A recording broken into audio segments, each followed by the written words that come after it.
करवा चौथ पर सास का पहला प्यार लौट आया।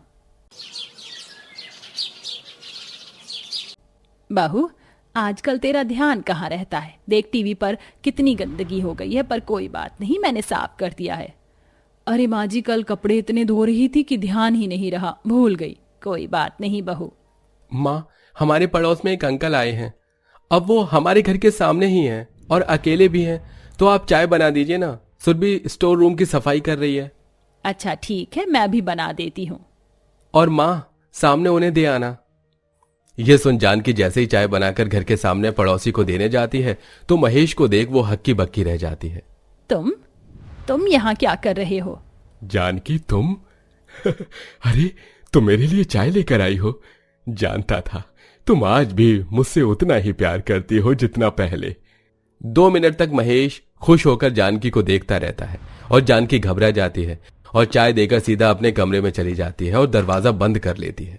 महेश इतने समय बाद कैसे आ सकता है, और वो भी मेरे घर के सामने ही? नहीं, ऐसा नहीं होना चाहिए था। क्यों बोला उसने? क्यों आज भी? नहीं, मैं उसके सामने दोबारा नहीं जाऊंगी। अब मेरे बहू बेटे हैं, कमलेश चले गए हैं तो क्या हुआ, मैं अपनी लकीर पार नहीं कर सकती।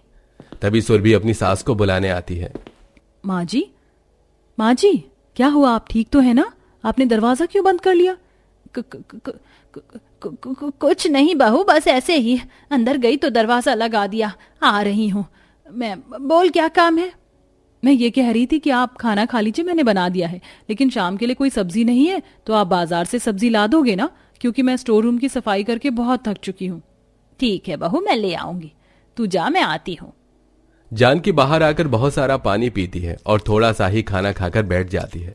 उसके मन में महेश को लेकर ही ख्याल चल रहा था। फिर खिड़की से बैठे बैठे उसे महेश दिख जाता है।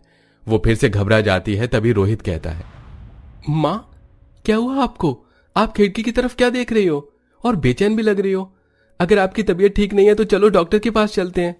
माँ जी, मैंने आपसे उस वक्त भी पूछा था, अगर आपकी तबीयत ठीक नहीं है तो चले जाइए ना डॉक्टर के पास। रोहित जी, आप ले जाइए। नहीं बच्चों, मैं बिल्कुल ठीक हूँ, तुम मेरी चिंता मत करो। जानकी वहां से उठकर चली जाती है। शाम को वो बाजार जाती है तो महेश उसके पीछे पीछे चलने लगता है। जानकी, आज इतने समय बाद तुम्हें अचानक से देखकर मुझे बहुत खुशी हो रही है। मुझे नहीं पता था भगवान हमें दोबारा मिलवा देंगे, और वो भी आमने सामने घर होगा। जानकी, आज भी मैं तुमसे उतना ही प्यार करता हूँ। पता नहीं तुम मेरी बात सुनोगी भी या नहीं। मुझे ऐसा क्यों लग रहा है जैसे कि कोई मेरे पीछे है। देखूं, क्या कहीं महेश तो नहीं? जानकी पीछे मुड़कर देखती है तो कोई नहीं होता। जानकी फिर सीधे चलती है तो महेश दोबारा उसके पीछे चलने लगता है और इस बार जानकी उसे पीछे मुड़कर देख लेती है। महेश, ये सब क्या है? तुम मेरा पीछा क्यों कर रहे हो? यहाँ आसपास लोग हैं, बंद करो ऐसी हरकत। जानकी, मेरी बात तो सुनो। मैं तुम्हारा पीछा नहीं कर रहा, लेकिन तुमसे बात करना चाहता हूं। वहां तो तुम्हारे बहू बेटे हैं, इसलिए कुछ कह नहीं पाया। जानकी, मुझे पता चल गया है कि आज के समय में तुम बहुत अकेली हो। उस टाइम मैंने तुम्हें जाने दिया था, लेकिन अब तो तुम मेरे प्यार को स्वीकार कर सकती हो ना। मैं तुम्हारा पहला प्यार हूं और लौट आया हूं। महेश, ये तुम कैसी बातें कर रहे हो? क्यों मेरा मजाक बनवाना चाहते हो? यहाँ पर देखो, यहाँ पब्लिक प्लेस में ऐसा कुछ भी मत करो। और ये क्या लगा रखा है, तुम्हारा पहला प्यार लौट आया है? आज भी प्यार करती हो? मैं तुमसे कोई प्यार नहीं करती, समझे तुम? और दोबारा से मेरे बहू बेटे के सामने मत आना, और मेरे भी। मैं नहीं चाहती उन्हें कुछ गुजरे कल के बारे में पता चले। इसका मतलब तुम भी जानती हो कि हमारा कल का कुछ गुजरा हुआ कल है। Please Janaki, please. उस टाइम कॉलेज में भी तुमने मेरा प्यार ठुकरा दिया था। कम से कम आज तो मत करो। क्या पता भगवान ने हमें अपना प्यार करने के लिए खुद मौका दिया हो। बस महेश, बहुत हो गया। अगर मेरे बेटे ने यहाँ देख लिया तो गड़बड़ हो जाएगी। मुझे बहुत देर हो गई है, घर जाने दो मुझे। जानकी महेश की कोई बात नहीं सुनती और सीधा सब्जी लेकर घर आ जाती है। माँ जी, आपकी तबीयत मुझे फिर से खराब लग रही है। आपके माथे पर पसीना भी आ रहा है। मैं बोल रही हूँ, एक बार डॉक्टर को दिखा दीजिए। अरे कुछ नहीं हुआ है बहू, मेरे पीछे मत पड़। पता नहीं माँ जी को क्या हो गया, सुबह से कुछ बदली बदली लग रही हैं। 2-4 दिन गुजरते हैं। महेश बार बार जानकी से बात करने की कोशिश करता है। उसको देखते ही जानकी घबरा जाती थी। एक बार महेश घर पर चीनी मांगने के लिए आ जाता है। माँ, उन्हें चीनी दे देना, मैं थोड़ा सा बिजी हूं। अरे बेटा, तू ही दे देता। पता नहीं ये क्यों आ गए हैं, कहीं मेरे बेटे बहू को कुछ पता ना चल जाए।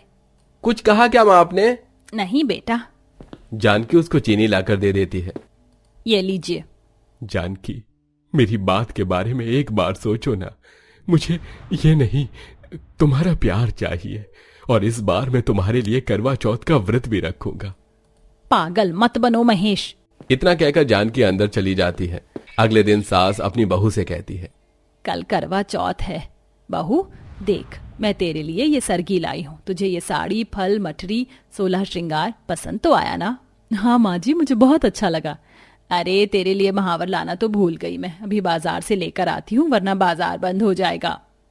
जानकी बाजार जाकर महावर खरीद लेती है कि सामने आकर महेश हाथ में लाल साड़ी लिए उसे देता है।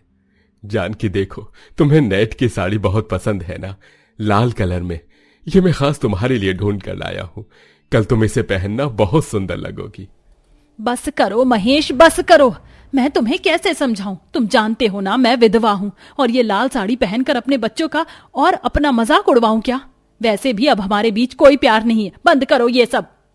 ठीक है, मेरी आंखों में देखकर कह दो कि तुम मुझे आज भी प्यार नहीं करती।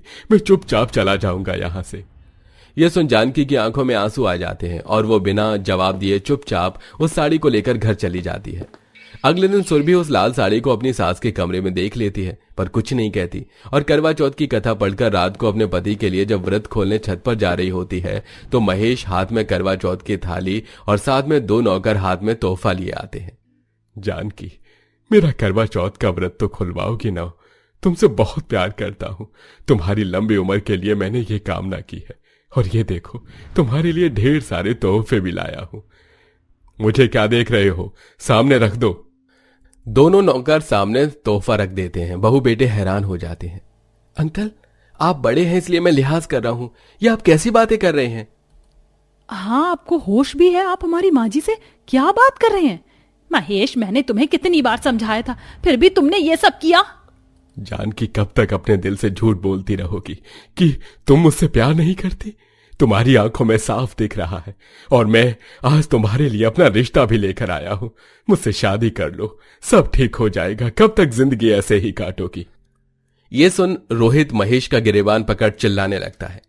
बस, अब मैं अपनी मां के खिलाफ ये सब नहीं सुनूंगा। चुपचाप से अपना सामान लेकर यहां से निकल जाइए। अरे मेरे साथ ये सब करने से कुछ नहीं होगा रोहित। अपनी मां के बारे में सोचो, वो कब से घुट घुट कर जी रही है। शादी से पहले हम दोनों एक दूसरे से प्यार करते थे, लेकिन जानकी ने अपने माता पिता के चक्कर में किसी और से शादी की, और मुझे तो ऐसा कुछ पता भी नहीं था। बस यहाँ जब रहने आया तो अचानक से तुम सामने दिख गई, और फिर रहते रहते पता चला कि तुम अब अकेली हो। मैं तो तब से ही तुमसे प्यार करता आया हूं, आज भी करूंगा, तो क्यों ना साथ में जिंदगी गुजार ले। बहू, तुम्हारी माँ समाज के डर से कुछ कह नहीं रही। माँ जी, क्या ये सच है? अगर ऐसा है तो आपको भी हक है नई जिंदगी शुरू करने का। सुरभि, तुम कुछ भी मत बोलो। जानकी। महेश के हाथ से थाल गिर जाती है। वो चकरा कर गिर जाता है तो जानकी उसे संभाल लेती है। हाँ महेश, मैं तुमसे आज भी प्यार करती हूँ, तुम्हारी बहुत फिक्र करती हूँ। तुम्हें कुछ नहीं होगा। जानकी अपने हाथ से महेश को पानी पिलाकर उसका करवा चौथ व्रत खुलवाती है। ये देख बहू बेटे हैरान हो जाते हैं। माँ, आपने ये ठीक नहीं किया। नहीं रोहित, अगर वो दोनों एक दूसरे को काफी टाइम से चाहते हैं और आज एक साथ हो गए तो उसमें बुराई क्या है? सबको अपनी जिंदगी जीने का हक है, तुम ऐसे नहीं रोक सकते। मैं जानता था जानकी, तुम आज भी मुझसे उतना ही प्यार करती हो, बस कहती नहीं हो। और अब तो तुमने मेरा करवा चौथ का व्रत भी पूरा करवा दिया। मुझसे शादी करने के बारे में एकदम से तुम पर दबाव नहीं डालूंगा, और जब तुम्हारे बहू बेटा राजी होंगे तभी शादी करेंगे। हाँ महेश, अब तुम भी अपना व्रत खोलो। माफ करना तुम दोनों, ये बात जानकर तुम्हें अच्छा नहीं लगा होगा। कोई बात नहीं माँ जी, मैं समझती हूँ। और फिर जानकी के बहू बेटा भी अपना करवा चौथ का व्रत पूरा करते हैं। 2-4 महीने बाद रोहित और सुरभि जानकी की महेश से शादी की बात के लिए तैयार हो जाते हैं, और दोनों कोर्ट मैरिज करके अगले करवा चौथ पर दोनों एक दूसरे के लिए व्रत रखते हैं और अपनी जिंदगी को पूरा करते हैं। दोस्तों, जानकी को तो उसका पहला प्यार उसका करवा चौथ पर मिल गया। क्या आपका भी कोई पहला प्यार है जो अब तक नहीं मिला? हमें कमेंट करके जरूर बताएं।